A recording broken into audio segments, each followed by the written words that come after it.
அதிகாலையில் என்னை தேடுகிறவர்கள் என்னை கண்டடைவார்கள். அதிகாலையில் உமது கிருபையை கேட்க பண்ணும், உம்மையே நம்பி இருக்கிறேன். அதிகாலையில் நான் எழுந்து சத்தமிட்டேன், உம்முடைய வசனத்திற்காக காத்திருக்கிறேன்.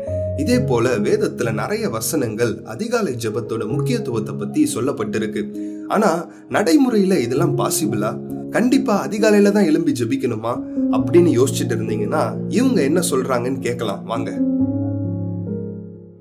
7:30 மணி ஆன பிறகு இதனால் தனித்திருக்க முடியாது. ஜனங்கள் வந்து கொண்டே இருப்பாங்க, அவங்களெல்லாம் பார்க்கணும், பேசணும்.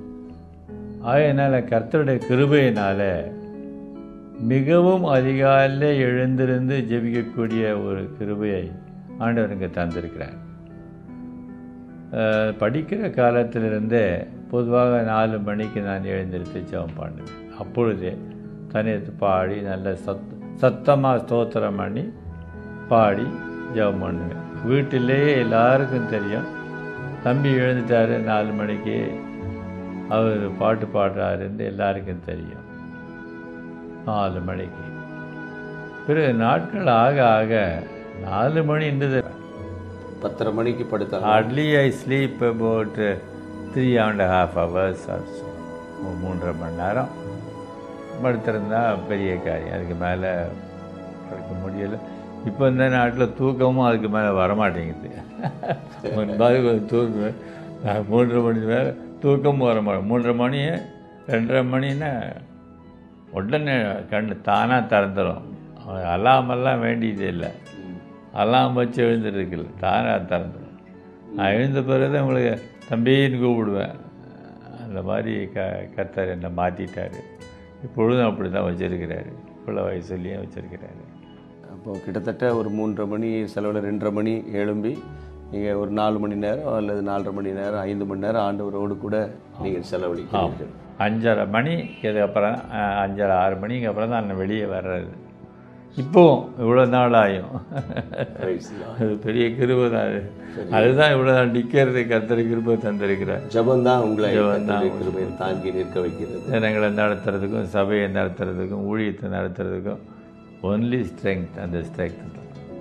இப்போ எழுப்புதல் என்பது எங்கோ அல்ல, முதல்ல எனக்குள்ள எழும்பணும். அதான் எழுப்புதல் என்பது உனக்குள்ளே எழும்பணும், நான் எழும்பணும். அப்போ தான் ஆண்டு சொல்ல நீ எழும்புனார். அப்போ தான் இது வரைக்கும் நான் 3 மணிக்கு அதிகமாக எழும்ப மாட்டேன் நைட்டில். அஃப்கோர்ஸ் சில சமயம் நைட்டில் ஜெயிப்பேன், அதிகாலை எழும்பிடுவேன். ஆனால் இந்த நாட்களில் ஆண்டவர் என்ன 3 o'clock எழுப்பி விட்டுறேன். இப்போ இந்த 2 நாளாக கொஞ்சம் சுகம் இல்லாமல் இருந்தது வேறு. மற்ற நார்மலாக இன்றைக்கெல்லாம் நாளைக்கு ஆரம்பிச்சிடணும். 3க்கு எழும்பி 3 hours 4 hours 3 to 6 இங்க கோடி ரூபாயை காணிக்கை எடுத்துக்கிட்டு என் வீட்டுக்கு வந்து I have brought 1 crore offering, I would like to see Mr. ஜபராஜனா, உன்னை வீட்டுக்குள்ள விட மாட்டாங்க, வெளியில தான் சேர்ப்பட்டு உட்கார வைப்பாங்க. நீங்க எவ்வளவு பெரிய வியப்பு இருந்தா கூட வீட்டுக்குள்ள விடவே மாட்டாங்க, வெளியில சேர்ப்பட்டு உட்கார வைப்பாங்க. Wait till 9:30. 9:30 தான் ஜெபம் முடிப்பாரு, வெயிட் பண்ணுங்க. 2 மணிக்கு மழங்காய் பார்த்தாலும் ஜெபம் முடிது 9:30 தான். என் டிரைவரு 9 தான் வர, அவன் தெரியும், முன்னாடி போனா எழும்ப மாட்டார். ஜபத்துக்கு எழும்ப முடியலன்னா சம்திங் ராங். உன்னால ஜபத்துக்கு எழும்ப முடியலன்னா சம்திங் டோட்டலி ராங். என் பிள்ளைகளை ரொம்ப வீக்கா இருக்கும் பிரதர், அதெல்லாம் சாக்கு போக்கு. என் அருமை பிள்ளைகளை, எப்படி தூக்கம் வரும்? எப்படி காலையில் தூங்க முடியுது? கர்த்தருடைய அன்பு உள்ள இருந்தா உன்னால எப்படி தூங்க முடியுது? நான் உங்களை கேட்கிறேன். இவங்க ஊழியக்காரங்க பிரதர், அவங்க கண்டிப்பா பண்ணதான் செய்யணும். பட் நம்மலாம் அப்படியா? காலேஜ் போனோம், வேலைக்கு போனோம், குழந்தைய பாத்துக்கணும், இவ்வளவு பிஸியான ஸ்கெடியூல்ல காலையில எழுந்து ஜெபிக்கிறதெல்லாம் எப்படி பாசிபிள் அப்படின்னு கேக்குறீங்களா? அப்ப நம்மள போல வாழ்ற இவங்க என்ன சொல்றாங்கன்னு கேளுங்க. என் பேர் ஜெயப்பிரியா, பிஎஸ்எல்பி படிக்கிறேன், இன்டர்ன்ஷிப்ல எம்எம்சி. Price Lord. என்னோட பேர் அருள் வினோதா. நான் ஒரு ப்ரைவேட் கம்பெனியில் ஒர்க் பண்ணுறேன். எனக்கு திருமணமாகி ஒரு 9 வருஷம் ஆகுது. எனக்கு 2 பசங்க இருக்கிறாங்க. என்னோட பேரு கெட்சி. என்னுடைய பர்சனல் ப்ரேயர் லைஃப்பை பற்றி தான் இந்த இடத்துல நான் வந்து ஷேர் பண்ணலான்னு சொல்லி நான் இங்கே வந்திருக்கேன். ஸோ என்னோட பர்சனல் ப்ரேயர் லைஃப் என்னன்னு சொல்லி பார்த்தோன்னா, கிட்டத்தட்ட ஒரு 3 வருஷமா நான் அதிகாலையில் 3 மணிக்கு எழும்பி நான் ஜெபிக்கிறதுக்கு கர்த்தர் கிருபை செய்திருக்காங்க. அதிகாலையில எழும்ப நீங்க எப்படிலாம் பிளான் பண்ணுவீங்க? நைட்டு 11 மணிங்கிறது மேக்ஸிமம் டைம் என்னோட ஸ்லீப்பிங் டைம்ல. அதாவது நான் அந்த நேரத்தில் நான் பெட்டுக்கு போயிடணும். 11 மணிங்கிறது என்னுடைய வந்து மேக்ஸிமம் டைம். அப்போ என்னோட மொபைல் டேட்டாவை நான் வந்து 10 to 10:30 நான் சுவிட்ச் ஆஃப் பண்ணிடுறது. அதுக்கப்புறம் no WhatsApp, no online, nothing. ராத்திரி தூங்க போகிறதுக்கு முன்னாடி ஒரு 5 to 10 நிமிஷமாவது நம்ம ஆராய்ந்து பார்க்கணும். முழங்காலில் நின்று ஆண்டவரிடத்துல அந்த நாளில் நான் என்ன செய்தேன், நான் வந்து என்ன பண்ணியிருக்கிறேன், ஆண்டவருக்கு பிரியமில்லாத காரியங்கள் என்ன பண்ணியிருக்கிறேன். டெய்லியுமே ஒரு ரெக்கன்சிலேஷன் டைமுங்கிறது நமக்கு ரொம்ப ரொம்ப முக்கியமானது. நான் 10 மணிக்கெலாம் வந்துட்டு நான் போய் தூங்க போயிடுவேன். நான் ஸோ ஒரு 10 மணி 11க்குள்ளே வந்துட்டு நான் பெட்டுக்கு போயிடுவேன். ஸோ சீக்கிரமாக தூங்குறதும் ஒரு நல்ல ஒரு பழக்கம். ஸோ அந்த மாதிரி நான் தூங்குறதுக்கு சீக்கிரமாக போயிடுவேன். அதே போல் இன்னொரு நான் பண்ண வேற முக்கியமான காரியம் வந்து தூங்க போகிற டைமில் ஆண்டவர்கிட்ட ஒரு சின்ன ப்ரேயர் பண்ணுவேன். எஸ்ப்பா என்னை 3 மணிக்கு எழுப்புங்க, நான் உங்ககிட்ட பேசணும் அப்படின்ற இந்த ப்ரேயர் பண்ணாமல் நான் ஒரு நாள் தூங்கினதில்லை. ஸோ இந்த 2 காரியத்தை நான் தொடர்ந்து பண்ணதுனால தான் இவ்வளோ நாள் அதில் நான் சஸ்டெயின் பண்ண முடிஞ்சிச்சுன்னு சொல்லி நான் விசுவாசிக்கிறேன். காலையில எழும்புறதுக்கு உங்களை எது மோட்டிவேட் பண்ணுது? ஸோ இப்படி வந்துட்டு 3 மணிக்கு நான் எழும்புறதுக்கான இன்னொரு முக்கியமான ஒரு மோட்டிவேட்டிங் ஃபேக்டராக என் வாழ்க்கையில் இருந்தது என்னதுன்னா, நான் வந்து ஒரு ப்ரேயர் குரூப்பில் இருந்தேன். வாட்ஸ்அப் குரூப்பில் ஒரு ப்ரேயர் குரூப்பில் இருந்தேன். ஸோ அந்த குரூப்பில் எனக்கு கொடுத்த பொறுப்பு என்னன்னா, டெய்லி ஏர்லி மார்னிங்கில் நான் வந்து அந்த இடத்துல ப்ரேயர் பாயிண்ட்டை போஸ்ட் பண்ணணும். ஸோ இதுதான் எனக்கு பொறுப்பாக இருந்துச்சு. ஸோ இதுக்காக தான் ஃபஸ்ட்டு வந்து நான் எழும்ப ஆரம்பித்தேன். அந்த குரூப்பில் வந்துட்டு எனக்கு ரெஸ்பான்சிபிலிட்டி கொடுத்துருக்காங்க, நான் போஸ்ட் பண்ணணும் அப்படின்றதுக்காக நான் எழும்ப ஆரம்பித்தேன். ஸோ அதுக்காக எழும்ப ஆரம்பித்தது நாள் போக போக வந்துட்டு தானாவே 3 மணிக்கு முழிப்பு வந்துடும். அலாரம் அடிக்கிறதுக்கு முன்னாடி 3 மணிக்கு முழிப்பு வந்துடும். ஸோ இப்படிதான் வந்துட்டு தொடர்ந்து கொண்டே இருந்துச்சு. எப்பொழுது நான் வந்து என்ன மோட்டிவேஷன், அதாவது நான் அதிகாலையில ஜெபம் பண்ணியே ஆகணும் அப்படின்னு எப்போ தோணுச்சு அப்படின்னு பார்த்தீங்கன்னா, எனக்கு ஆண்டவர் ஒரு சின்ன மினிஸ்ட்ரியை எனக்கு அலாட் பண்ணும் போது தான். எப்படி நம்ம பண்றது அப்படின்னு சொல்லும்போது எனக்கு வேற வழியே கிடையாது.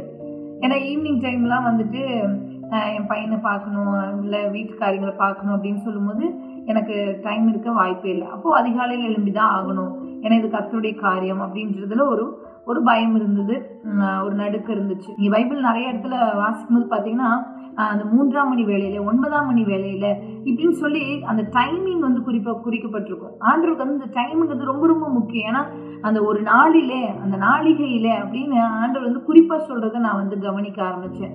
ஆண்டவர் என்னோடு கூட பேச ஆரம்பிச்சார். அதுல இருந்து அந்த அதிகாலைங்கிறது மாத்திரம் அல்ல, அந்த நேரம் என்பதையும் நான் குறிக்க ஆரம்பிச்சேன்.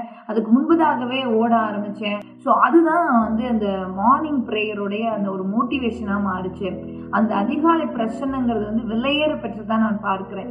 நான் ரொம்ப காலையில எழுந்திரிச்சு ப்ரேயர் பண்ணுவேன். ஆனா என்ன ரொம்பவே மோட்டிவேட் பண்றதுன்னா, இங்க ரூம்ல பக்கத்து ரூம்ல நான் ப்ரேயர் பண்ணிட்டு இருக்கும்போது நான் சாங் ஏதாவது பாடும்போது அவங்க வந்து அப்சர்வ் பண்ணுவாங்க. அப்சர்வ் பண்ணிட்டு எனக்காக ப்ரேயர் பண்ணுங்க இப்படின்னு சொல்லி நிறைய பேர் வந்து ப்ரேயர் பாயிண்ட்ஸ் கொடுப்பாங்க. அதான் எனக்கு ரொம்ப ஸ்பெஷலா இருந்தது. அது இல்லாம நான் ஒவ்வொரு நாளைக்கு காலையில ப்ரேயர் பண்ணிட்டு போறப்போ என்னுடைய போஸ்டிங் சரி, ஃப்ரெண்ட்ஸ்ட பேசும்போது சரி, அது வந்து எனக்கு ரொம்ப நிதானமா பொறுமையா ஹேண்டில் பண்ற மாதிரி இருக்கும். அதே டைம்ல நான் ரொம்ப லேட்டா இருந்துச்சு ப்ரேயர் பண்ணாம போகணும்னா அந்த டைம்ல பேஷண்ட் ஃப்ரெண்ட்ஸ்ட எல்லாத்தையும் அதிகமா நான் கோவப்படுவேன். ப்ரேயர் பண்ணிட்டு போறப்ப எனக்கு வந்து ரொம்ப அன்பா இருக்கிற மாதிரி ஒரு ஃபீல் ஆகும். உங்க பார்வையில அதிகாலை ஜெபத்தோட ஸ்பெஷல் அப்படின்னா என்னன்னு சொல்லுவீங்க? அதுல என்ன ஸ்பெஷாலிட்டினா சொல்லிக்கொண்டே போகலாம். அதுல என்னன்னா, அந்த அதிகாலையில நமக்கு கிடைக்கிறது புதிய கிருபை, புதிய பலன். அது மாத்திரம் இல்ல, நமக்கு புதிய பிரசன்னத்தை ஆண்டவர் கொடுக்கிறார், புதிய வெளிப்பாடுகள் கிடைக்கும். இது எல்லாமே புதிது புதிது புதிது. நீங்க போட்டுக்கிட்டே போயிட்டே இருக்கலாம். என்னுடைய வேத வாசிப்பு மாறினது, என் வேத தியானம் மாறினது, என்னுடைய ப்ரேயர், அந்த ப்ரேயர் லைஃப் வந்து டோட்டலா சேஞ்ச் ஆனது. நீதிமொழிகள் 27:14 நீங்க போய் வாசித்து பாருங்க. அதிகாலையில உரத்த சத்தமாய் தன் நண்பனுக்கு வந்து ஒரு ஆசீர்வாதத்தை, அதாவது ஒரு வாழ்த்துதலை கூறுவது அவனுக்கு சாபமா இருக்குமா. ஆண்டவர் எதை விரும்புகிறாருன்னா, அதுல ஸ்பெஷாலிட்டி என்னன்னா, first part of your day, அதுதாங்க ரொம்ப ஸ்பெஷல். யாராலையுமே திருட முடியாத நேரம்னு நான் சொல்லுவேன். உங்களுக்கு வந்து தேவையில்லாத கால்ஸ் அந்த டைம் வராது. வீட்டுக்கு சொந்தக்காரங்க அந்த நேரத்துல வந்து காலிங் பெல் அடிக்க மாட்டாங்க. இருட்டோடு கூட எழுந்து பாருங்களேன், அப்படியே உங்களுடைய ஜெபமானது அவ்வளவு தெளிவா இருக்கும். உண்மையாய் ஆத்ம பாரத்தோடு பரிசுத்த ஆவியினால நம்ம நிரம்பி அதிகாலையில ஜெபிக்கும் போது ஒரு எக்ஸசைஸ்ல என்ன பலன் உண்டாகுமோ, என்ன ஒரு ரிலீஃப் உண்டாகுமோ அதை நான் சரீரத்துல ஒவ்வொரு நாளும் பெற்றுக்கொள்ளுகிறேன். ப்ரேயர் லைஃப்ல நான் முக்கியமா நான் பண்ற ஒரு விஷயம் வந்து டெசிஷன். அந்த இடத்துல தான் நான் வந்துட்டு ஒரு சில காரியங்களுக்கு வந்து டெசிஷன் எடுக்கிற ஒரு டைமா என் லைஃப்ல அது மாறிச்சு. ஃபார் எக்ஸாம்பிள் மேரேஜ்க்குன்னு சொல்லணும்னா நிறைய அலைன்ஸ் வரும். ஸோ அலைன்ஸ் வரும்போது எனக்கு ஃபர்ஸ்ட் அது பயமா தான் இருக்கும், இது எப்படி இருக்குமோ என்ன நடக்குமோன்றது எனக்கு தெரியாது. பட் வந்து எனக்குள்ள ஒரு தைரியம் இருக்கும், 3 மணிக்கு பார்த்துக்கலாம் அப்படின்ற ஒரு தைரியம் இருக்கும். அதுக்கப்புறம் ஆண்டு வந்து எல்லாத்தையுமே பார்த்துப்பாங்க. ஸோ இப்படிதான் ஒவ்வொரு இடத்துலையுமே டெசிஷன் எடுக்கிறதுக்கு எனக்கு ஒரு பெரிய ஒரு ஹெல்ப்ஃபுல்லா இருந்தது இந்த ஏர்லி மார்னிங் பிரேயர் தான். உங்களுக்கும் கண்டிப்பா நிறைய பிஸியான ஸ்கெடியூல்ஸ் இருக்கும். இதுக்கு மத்தியில அதிகாலையில தவறாம ஜெபம் பண்றதுன்ற சேலஞ்சை எப்படி நீங்க ஃபேஸ் பண்றீங்க? நான் வந்து பாத்தீங்கன்னா எனக்கு 2 பிள்ளைங்க இருக்கிறாங்க. அவங்கள தூங்குற காரியமா இருக்கலாம், சம்டைம்ஸ் அவங்களுக்கு உடம்பு சரியில்லைன்னா ராத்திரி முழுக்க முழிச்சிருக்க வேண்டியது இருக்கும். அது இல்லாம இப்பொழுது பாத்தீங்கன்னா ஒர்க் ப்ரெஷர் ரொம்ப அதிகமா இருக்குது. ஆனா ஒண்ணு தெரிந்து கொள்ளணும், என் லைஃப்ல நான் இதான், அதாவது ஐயோ நைட்டு நான் ரொம்ப லேட்டா படுக்கிறேனே, எப்படி அதிகாலையில் எந்திரிக்க முடியும்? சரீரம் இப்படிதான் சொல்லும், சரீரம் இப்படியே தான் சொல்லிட்டு இருக்கோம். ஆனால் நிறைய முறை வந்து எங்கள் வீட்டிலே வந்து ப்ராப்ளம்ஸ் வரும். நீ வந்து சரியாக தூங்குறது இல்லை, நீ வந்து ஓடிட்டே இருக்கிற, ஏதாவது ஆகிடும் அப்படின்னா நிறைய டாக்ஸ் வந்து அப்பப்போ வரும். இது எல்லாமே ஹிண்ட்ரன்ஸ் தான், இது எல்லாமே சேலஞ்ச் தான், இது எல்லாத்தையுமே நம்ம ஃபேஸ் பண்ணணும். ஸோ இதெல்லாமே வரும்போதும் ஒன்று தாங்க, நான் என் தெய்வத்தோடு தான் அந்த நாளை ஆரம்பிக்க முடியும். அவருடைய பிரசன்னம் இல்லாமல் நம்ம மோசையை போல, அன்று நீங்கள் உங்கள் சமூகம் இல்லைன்னா எங்களை அனுப்பாதீங்கப்பா அப்படின்னு சொல்கிறாரு. நான் வேலைக்கு போய் தான் ஆகணும், நான் இல்லை என் கடமைகளை பார்த்து தான் ஆகணும், என் பிள்ளைங்களை ஃபேஸ் பண்ணி தான் ஆகணும், என் கணவரை ஃபேஸ் பண்ணி தான் ஆகணும், இல்லை என்னென்ன காரியங்கள் இன்னைக்கு வரப்போகுது எல்லாமே ஃபேஸ் பண்ணணும்னா அவரோடு தான் நான் ஃபேஸ் பண்ணி ஆகணும். இதில் நான் ரொம்ப ரொம்ப தெளிவாக இருக்க ஆண்டவர் எனக்கு கிருபை செய்திருக்கிறார். போஸ்டிங்ல ரொம்ப நேரம் நிக்கிற மாதிரி இருக்கும், நைட் டைம்ல கொஞ்சம் படிக்கிற மாதிரி இருக்கும், ப்ராக்டிக்கல் ஒர்க்ஸ் எல்லாம் நிறைய இருக்கும், படிக்கிறது அது மாதிரி எல்லாம் இருக்கும்போது ரொம்ப லேட்டா தூங்குவேன். ஆனா நான் ஜஸ்ட் ஒரு ப்ரேயர் பண்ணிட்டு போவேன், ஏசப்பா எனக்கு அதிகாலை கொஞ்சம் எழுப்பி விடுங்க, ஆக்சுவலா 4:30க்குனா கொஞ்சம் எழுப்பி விடுங்க அப்படின்னு நான் ப்ரேயர் பண்றப்போ என்னுடைய ப்ரேயர் டைமுக்கு அதுக்கு முன்னாடியே நான் 10 நிமிஷம் முன்னாடியே கடவுள் வந்து எழுப்பி விட்டுருவாரு.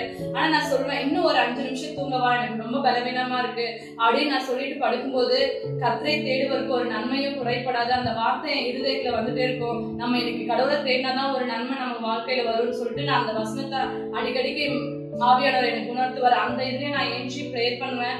அதே போல நான் ப்ரேயர் பண்ணிட்டு இருக்கும்போது பக்கத்துல ரூம்ல டிஸ்டர்பா இருக்கும் கொஞ்சம் பேருக்கு. அப்போ வந்து அவங்க சொல்லுவாங்க உன்னை ரொம்ப டிஸ்டர்பா இருக்கு இவ்வளவு காலையில ப்ரேயர் பண்றது. ஆனா அவங்களுக்காகவும் நான் ப்ரேயர் பண்ண, அவங்க சொல்லுவாங்க எனக்கு எக்ஸாம்ஸ் இருக்கு ப்ரேயர் பண்றீங்களா, அப்புறம் அவங்க எக்ஸாம்ல பாஸ் ஆகிட்டே சொல்லுவாங்க நீங்க ப்ரேயர் பண்ணதால நான் பாஸ் ஆகினேன். இப்படி எல்லாம் வந்து நிறைய வந்து கஷ்டங்கள் வந்தாலே கடவுள் வந்து ஒவ்வொரு நாளையும் என்னை வந்து அபிஷேகித்து நான் ஒவ்வொரு நாளையும் வந்து கடவுள் கூட வந்து பாதுகாக்கணும் போது அவருடைய பிரசனத்தினால என்ன ஒவ்வொரு நாளையும் நிரப்புறாரு. இதுக்கப்புறம் எனக்கு மேரேஜ் ஆச்சு. ஸோ மேரேஜ் ஆகிற டைம்ல தான் ஒரு பெரிய ஸ்ட்ரகிளை வந்துட்டு நான் ஃபேஸ் பண்ணேன். என்ன ஸ்ட்ரகிள்னா, எனக்கு கல்யாணம் ஆயிடுச்சு, நான் இதுக்கு மேலே என்னால் ப்ரேயர் பண்ண முடியாது, 3 மணிக்கு எழுந்து ப்ரேயர் பண்ண முடியாதுன்னு சொல்லி எனக்கு நானே கன்வின்ஸ் பண்ணிக்கிட்டேன். அதுக்கப்புறம் ஒரு 3 months வந்துட்டு early morning ப்ரேயர் என்னால் பண்ணவே முடியல, ஒரு பெரிய ஒரு பிளாக் வந்தது. அதுக்கப்புறம் தான் ஆண்டவர் வந்துட்டு எனக்கு உணர்த்த ஆரம்பிச்சாங்க. மறுபடியும் ஆண்டவர் சமூகத்தில் பேசப்பா, நான் மறுபடியும் நான் 3 மணிக்கு நான் எழுப்பி நான் ஜெபிக்கணும், அதுக்கு நீங்க தான் எனக்கு பலத்தை கொடுக்கணும், என்னால் ஜெபிக்க முடியும் என்பது வந்து உங்ககிட்ட இருக்கு இசப்பா அப்படின்னு ஆண்டவர்கிட்ட போய் நான் ஒப்பு கொடுத்தேன். ஆண்டவர் மறுபடியும் எனக்கு அதுக்கு ஆயிற்ற பலத்தை கொடுத்தாங்க. அதிகாலை 3 மணிக்கு எழும்புறதுக்கான கிருபை செய்தாங்க. ஸோ ஏப்ரல் மாதத்துலேருந்து இப்போ வரைக்கும் தொடர்ந்து வந்துட்டு 3 மணிக்கு எழும்பி ஜெபிக்கிறதுக்கான கிருபை வந்து ஆண்டவர் கொடுத்துருக்காங்க. நம்ம கேட்ட இந்த சாட்சிகள் கண்டிப்பா உங்களுக்கு பிரயோஜனமா இருந்திருக்கும்னு நம்புறேன்.